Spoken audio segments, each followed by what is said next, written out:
of PacBio. He's also the co-inventor of the SMART technology. So while Jonas convinced us for the last 15 or so years that long reads is all we need, by now he also convinces us that accurate long reads are very important. But today, he'll give us his review on how very, very accurate short reads can also be tremendously helpful. So we're very grateful you made it here. We're looking forward to your talk, Jonas. Well, thank you, Alex, for the very kind introduction. And thank you, Alex and Serena, for inviting me. I've really enjoyed the hospitality, including the fire alarm at 11 o'clock last night at the hotel, which was quite something. I understand the organizers request a disclaimer slide, as you just heard. I've been with PacBio for over 20 years. And I'd like to tell you today about sequencing by binding, which is a new sequencing technology that we're now developing that is focused on increasing the accuracy in short-read genomes. As a way of introduction, of course, we now live in an age where, fortunately, for the different applications, there's not just one dominant sequencing technology available. And that's really good, because for these different applications, different parameters, different sequencing characteristics are really, useful in terms of leveraging and maximizing the benefit. And so, as you know, PacBio has been in the long-read space for a long time, but we acquired a company called Omniome a little while back because we believe that there is opportunities to make short reads accurate for the applications where you have short molecules and you want to count lots of them, for example, as you've heard in the previous talk, MRD and so forth. So what I'd like to do in my talk today is tell you about sequencing by binding. I'll tell you about the technology. Then I'll talk about whole genome sequencing, which is not the main market, but it's really useful to get benchmark information about the performance of the system because we have some high-quality reference genomes now. And then I'll tell you something about the applications. So sequencing by binding, in a nutshell, separates the binding step from the extension step in short-read sequencing, and that allows further optimization and accuracy. So I have this a little animation to walk you through the principle. It's very similar in terms of cycling and extending one base at a time. We start with a template that's primed that has a blocked 3' end, and then we interrogate in terms of having fluorescently labeled nucleotides, and then the polymerase will correctly select the base paired nucleotide, but we are not incorporating because the 3' end is blocked, and we've washed all the other nucleotides away, and then we interrogate an image. The fluorescent label. Then we wash that fluorescent nucleotide away, and after that, we are activating the 3' hydroxyl group. We're removing that, and then we are incorporating the next base. And you'll notice that that is a native nucleotide, so that doesn't have any fluorescent tag or scar or anything like that, and then the cycle repeats. So you can see that compared to the more traditional sequencing by synthesis on the left, the main principle is that we're separating the interrogation step from the incorporation step. And the advantage of that is that we can now optimize those two steps independently. We no longer have to find compromise conditions that give you adequate performance for both of these processes. By separating them, we can optimize each step independently and thereby reach higher accuracy. So the benefits then are that you get much higher accuracy reads. Over 90% of the bases are Q40 or greater. We have a low duplication rate, no problems with index hopping, and sequencing through what are traditionally considered difficult and repetitive regions. There's just an example on the right of the type of data that you typically see. And so, basically all the gray is perfect alignment, and then you have scattered just a few mismatches there. So the availability now of T2T reference genome offers us for the first time a really good benchmarking capability relative to the entire genome. And so when the human genome was completely sequenced for the first time, we now have a really good reference to which we can compare the sequencing performance of the different technologies. And initially we saw that there was about a 15 times lower error rate between Q40 and Q50 with the SBB chemistry compared to the traditional SBS chemistry, which is around Q30. We can also use that reference genome now, and you should always ask how well are the Q scores calibrated, because it's predicted Q-scores, and we want to, of course, compare that with the observed Q-scores. So this is the Q-score calibration, where you have the reported Q-score on the bottom, and then on the y-axis is the observed Q-score, and so what you want is a straight line. And so, if anything, we're underestimating the performance and the true quality values, because the curve for SBB actually looks above the diagonal. So we've made some improvements since that initial observation, and now we're seeing that actually most of the bases are Q50 and higher. This is a recent run on the right by improving that library prep kit performance. We have indexed adapter kits, and of course we understand that there's an ecosystem, so we provide a conversion kit so you can use your existing Illumina libraries to convert them.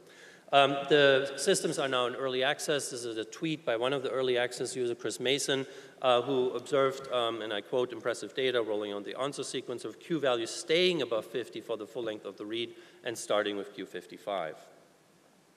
So I mentioned these so-called difficult regions, and we've seen in particular that the technology is very useful to more accurately resolve homonucleotide stretches, long stretches of the same base. And so I want to give some examples and start with the relevance of this, because there are thousands of these loci in the human genome, and traditionally they're not very well characterized. And here's a very classical example of the gene TOM40. It has a pathogenic variant that is a length polymorphism of a stretch of lots and lots of Ts. This locus has been well characterized and has been found that the variable length polymorphism of those Ts is predictive of the age of late onset Alzheimer's disease. More recently, it's been found to be a determinant of longitudinal cognitive decline, Parkinson's disease. So we really want to understand and be able to measure the length of this stretch of Ts in the TOM40 gene in patients. However, it's been recognized in many papers that, quoting, assay development of this variant is generally considered to be difficult, as poly-T variants are challenging to sequence. And so here's an example of why, or sort of showing why it's difficult to sequence. So this is in a control sample, and again, all the color that you see on these IGV screenshots are mismatches of the reads relative to the reference. So you would like to see only gray. And with the SBS chemistry, there's actually no single read that goes through the longer allele of that poly-T stretch. In contrast with the SBB chemistry, you see that's a very different picture, and how cleanly the data goes through. There's only gray, and we can now resolve in this particular individual that there are two alleles. The first allele has 16 Ts, and the second allele has 35 Ts. Another region similar nearby. This is a very recurring picture. There are no high quality reads that go through this particular region, no variants called. In contrast, the SBB chemistry has no problem with these regions, and two head variants are called, so you have this somewhat complex picture where you have the shifting of that C between the two alleles, and of course the C and the deletion is phased relative to one another. I think you're getting the picture. Just one third example. Here's a region that has 27 base pairs of just A's. It's 28 actually in the reference. Again, no high quality reads and no variants called with the SBS chemistry, and the SBB chemistry has full resolution, and it's homozygous with one base pair deletion, so 27 A's. And so this is the reason why now the T2T Consortium and the Human Pangenome Reference Consortium is using the SBB data to further enhance the quality of the T2T genome and further T2T genomes that they're working on. So in summary, we see a really quite dramatic difference in the ability of the SBB chemistry to accurately call and count the number of like bases relative to the traditional SBS chemistry. So the longer the homopolymer gets, the more stark that difference gets. The last example for, and this was already mentioned in the previous talk, there's some really challenging regions both with regard to repetitive nature as well as GC. So this is the mucin 1 gene. Mutations therein cause a kidney disease, And so this is a really challenging region because you have this VNTR, variable number tandem repeat region, that has 34 copies of the same sequence. And then there's that one C that's marked in red that you have to identify in order to call the mutation that can cause the disease. So you can appreciate how challenging that can be with, just from principles. And so what we're seeing is, again, a similar picture that with the SBS chemistry, because of the repetitive nature, because of the high GC content, there's a lot of false positives. And this is a normal sample. This sample does not have the kidney disease, but because of the errors that are caused, the pathogenic variant is actually called a significant number of times. With the higher accuracy of the SBB data, there's 0 false positives, and we are categorizing the sample correctly as a normal sample. So then, so this was for the benchmarking, and as I hope I was able to give you by example, that you have to be a little bit careful with this focus on cost per base, because we believe that the quality matters and not all bases are created equal, for example, in these regions that are highlighted. So for us, I think cost per answer is a more relevant metric because you can sequence as much as you want. If you systematically get the wrong answer or can't sequence that region, then it is less useful. But the main application and the main use case for higher accurate reads that we see is in the area of the needle in the haystack application, where we believe that higher accurate reads give you higher sensitivity, greater specificity in order to identify confidently those molecules that are there at a very low frequency. So we did an experiment with a standard control sample, the SeraCare SureSelect from Agilent, where you have known minor variant frequencies of 0.05, 0.1, 0.25, and 0.5. And you can see that at matched coverage of this is 6,000-fold in both cases, there is greater sensitivity with the higher accuracy SBB reads. Just diving into that a little bit more and picking the 0.1% allele frequency of the NRAS gene, you see that the signal is very clean, where we have basically just all the wild type calls, about 4,000 Ts, and then 6 Cs, and that's all you see, and that corresponds to 0.14%. In contrast with the SBS chemistry, you do detect 9 Cs, which is about 0.15%. However, in addition, you're also detecting 3 As and 5 Gs. So it's maybe less clear in terms of what you are really looking for and what the actual mutation is and what the frequency is. Now, of course, you can increase the coverage level. So here we're comparing now getting to similar performance by increasing the coverage of the SBS chemistry by 4-fold. So here we're comparing 6,000 x SBB versus 24,000 x SBS. And of course, that now relates to cost because you get this very similar performance with 4-fold lower amount of sequencing, which means that it's 4-fold lower cost. And then with regard to the specificity, when you have the wild type sample where you expect no mutations, the false positives can be an issue, even if you're using unique molecular identifiers, which was done here for the case of the SBS chemistry. With SBB, there are no bioinformatic tricks, there are no unique molecular identifiers needed for these particular regions.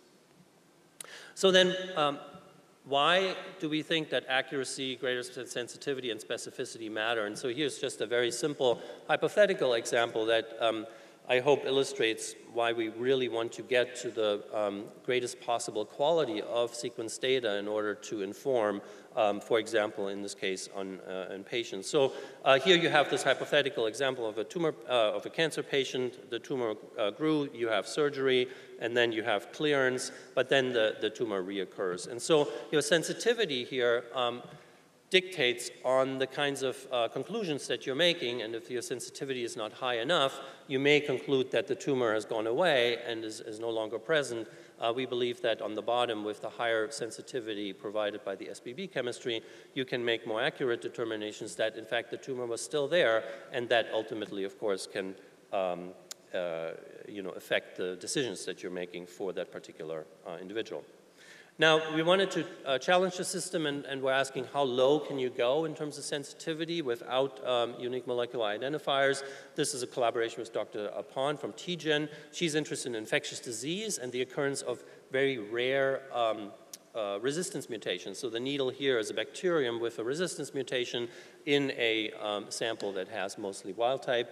And so here we titrated down from a tuberculosis targeted sequencing from 10% down all the way to 0.001%. And so it was done in triplicate, and you see the data points and how linear this goes all the way down to that lowest level, where we're confidently detecting 100 molecules of molecules with the resistance mutation in the background of 10 million molecules without it. And so, to my knowledge, that kind of sensitivity without any UMIs and so forth is unprecedented, and we believe and hope that there's a lot of applications where you can be more confident in finding that needle in an ever larger haystack. Other applications, we've worked with 10x Genomics to look at single-cell RNA sequencing. We find about a mapping rate, 99.8% of the bases are Q30 for RNA reads, giving you more confidence in the assignments and in the clustering and so forth. So with that, I'd like to thank, again, Alex and the organizers for the opportunity. We hope that the theme of higher accuracy, which we are all about as a company, both on the long-read side and now also on the short-read side, will elicit some discussions with all of you in terms of what you could do with higher sensitivity, with greater specificity for your particular applications. And so we invite you to come see us at booth 450, and I look forward to talking to many of you there and discuss the project designs that you'd like to do for your research. Thank you very much.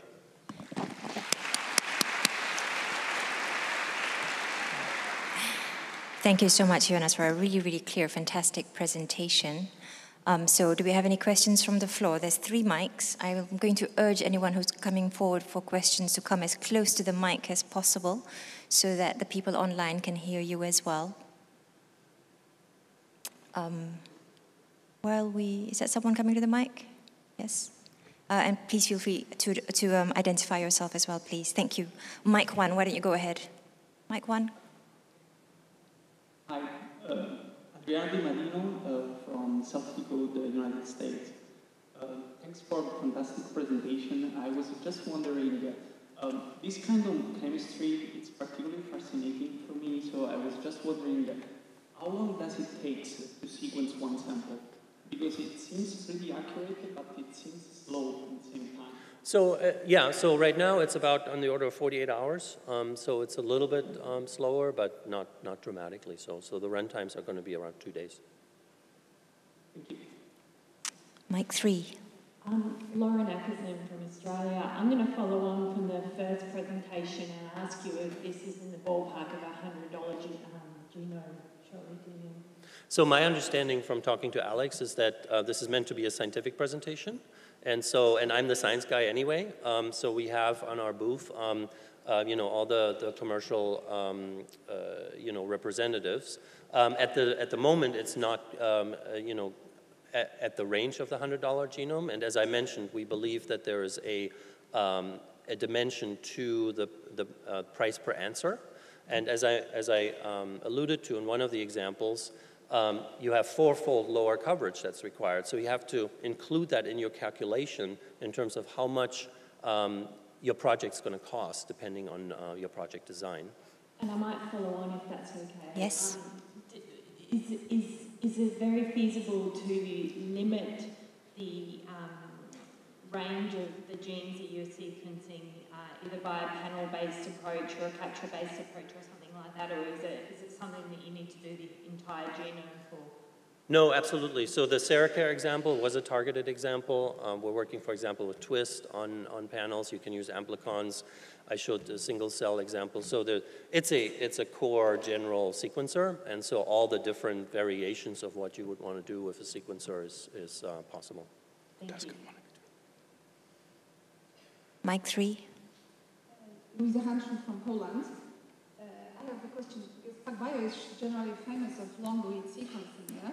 And this approach you presented here requires completely new instruments, yeah?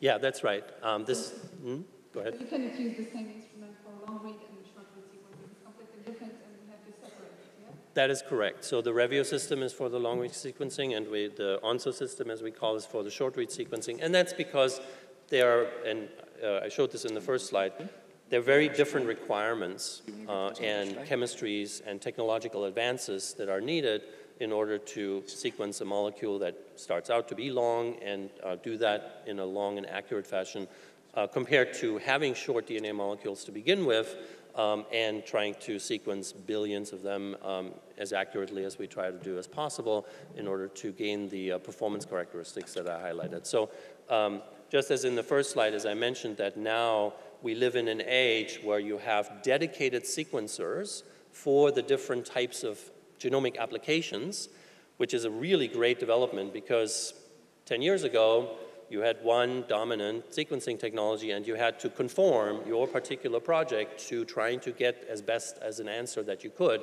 That's different now. If you have a germline, a long-read project, you can use long-read sequencers. If you have an application where you're trying to find needles in the haystack and your molecules are already short to begin with, you can do that with powerful short-read sequencers like the ONSA system. But it generally requires much more investment in the laboratory. And my second question is, you said that there are short reads, but how long exactly the reads can be?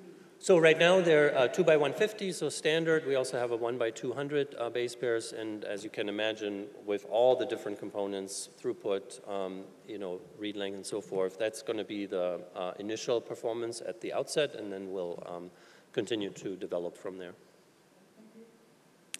Thank you. Please feel free to come forward for further questions. I'll take a couple of questions from the online platform. So there's a question from Jasper Vendersmart. Would SBB solve the problem of accurately diagnosing trinucleotide expansion diseases?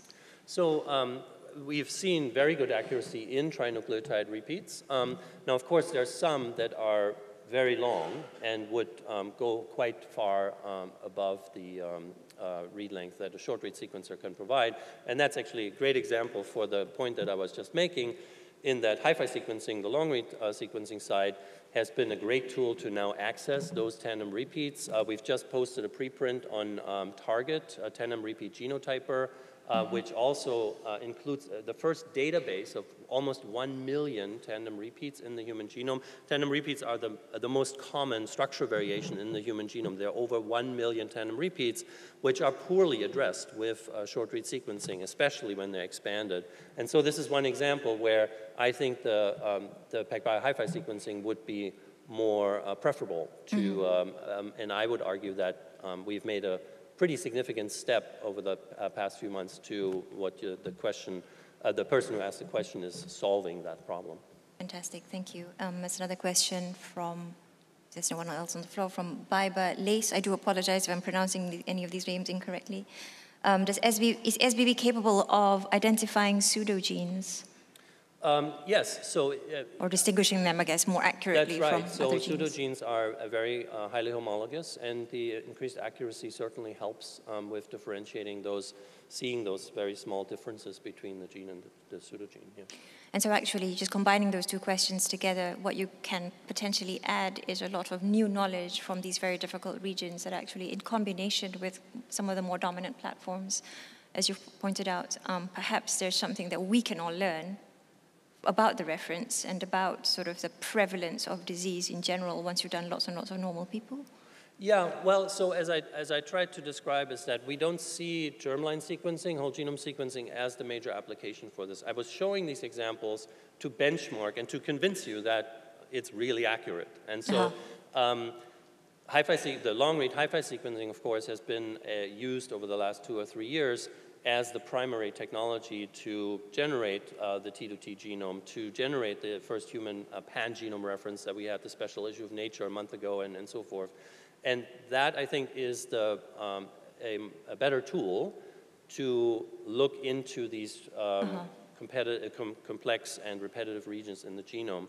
But now we can obviously use that as a foundation to now apply highly accurate short-read sequencing for needle in the haystack applications to have better specificity, have higher sensitivity, and so forth. Fantastic, thank you. Another question from the online. Would SBB be suitable for detecting genome-wide somatic copy number variation? Yeah, so that's really interesting, and of course that is a needle in the haystack a case where you have tissue, and then only a few cells have a certain somatic mosaicism or mutation that leads to somatic mosaicism. And we've seen great interest in that area, actually. And in the US, for example, the SMART grant was just funded $140 million by the NIH to look at somatic mutations. And I think that is a really great opportunity for the system. So that's a perfect application for it, yes. Super. And there's another question. Keep the questions coming.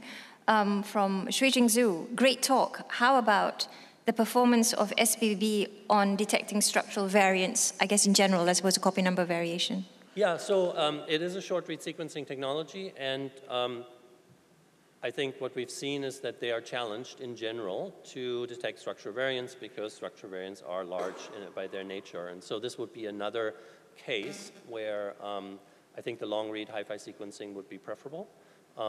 It has been shown by the Human Pangenome Reference paper that it is much more difficult to discover structural variants with the short reads, but once you know and have a catalog of structural variants, it is easier to genotype. For example, in the first Human Pangenome Reference paper in the Nature issue that I just mentioned from May 10th, it shows that you have twice the number of structural variants being detectable by using a pangenome reference, which is built on the long-read hi-fi data.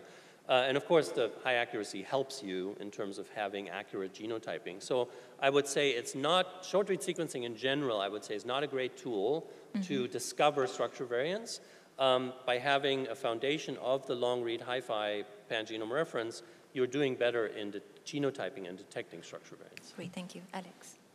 If I may, I'll also take the advantage of asking a question here. So obviously you've shown that you may beat other sequences even with UMIs and duplex sequencing. But obviously, even your technology doesn't get worse from adding duplex sequencing. So I'm sure you must have done the fun experiment to go even deeper by adding those tricks. Can you allude to that, maybe? Yeah. So we've done that. I think I want to. So that's ongoing. And the reason why we want to make we want a little bit more time before we show that data is because now we're getting to a regime where everything else really matters. So the upfront library prep and the smallest amount of like DNA damage or cytosine deamination or anything else that can happen upfront, you're starting to see because we're now at a really low level. And so we know the sequencer is really accurate, and so now we're actually shifting the predominant source of error from the sequencing system to the upfront constitution of the DNA. Terrific. There's two more questions. They're quite similar in the online chat, and that is whether you can give us a feeling for the current read length. Maybe just repeat that if that was clear. Yeah, so 2 by 150 and 1 by 200 currently, and we'll go from there. And another question is do you see a decline in read length with the quality? So quality decline by longer read. So if you go towards 200, do you see a drop in accuracy? No. Yeah. So as you saw from the Chris Mason's early access data, there's a very shallow slope. So he started at Q55, and then at the end at 200, he was at about Q50. So there's a small but not dramatic decline. Yeah, and we have another question, and I think you've shown data on that. Is this technology able to detect methylated DNA? Yes. And I think then you use these kind of conversion kits. It's not the technology itself as hi-fi would be. That's my understanding. Is that correct? That's correct, yeah. So just like any other technology, you can use the methylate EM-seq or bisulfite and so forth. So the upfront would be the same, and then it's just a sequencer. Terrific. We're exactly on time, so I think it's great to thank Jonas again for a wonderful talk and a great discussion. Thank you. And then we'll invite our third speaker. That's up to you. Okay, sure. So it gives me great pleasure to introduce Michael Previty, who has brought a really exciting and disruptive benchtop sequencing technology